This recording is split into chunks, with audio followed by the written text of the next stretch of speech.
OPS Unions, welcome to our field study adventure.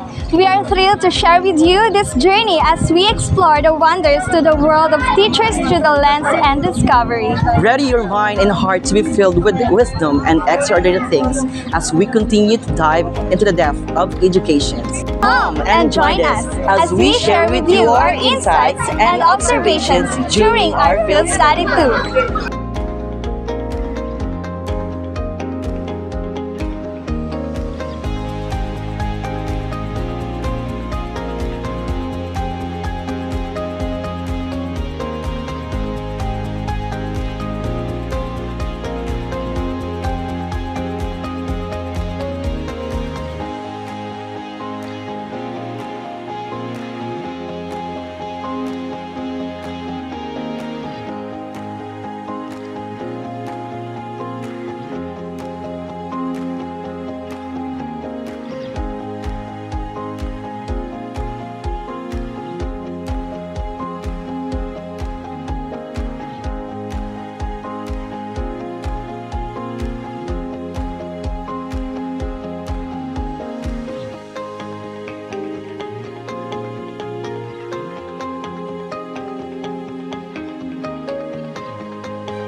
Using one adjective, describe your experience as a group in accomplishing the activity in general and in writing the 4 parts, from introduction to the plan of action of your classroom-based action research in particular.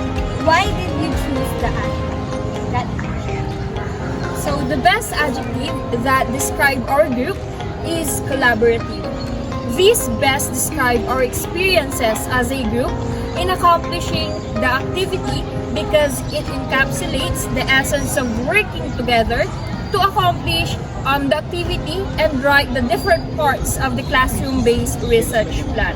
So in each stage, from brainstorming ideas to drafting the plan of action, collaboration was essential. It's evident.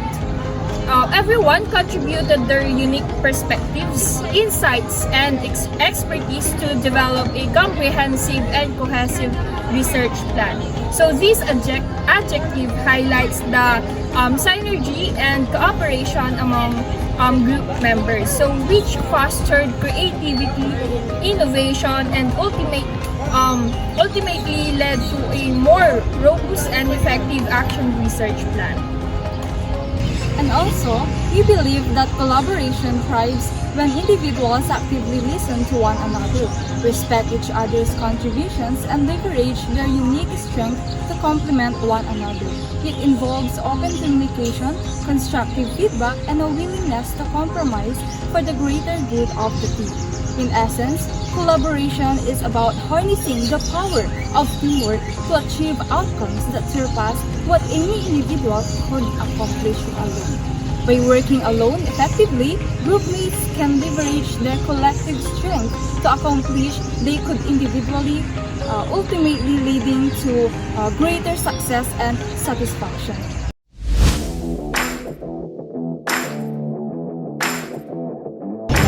We are teachers and we are ready to make a change.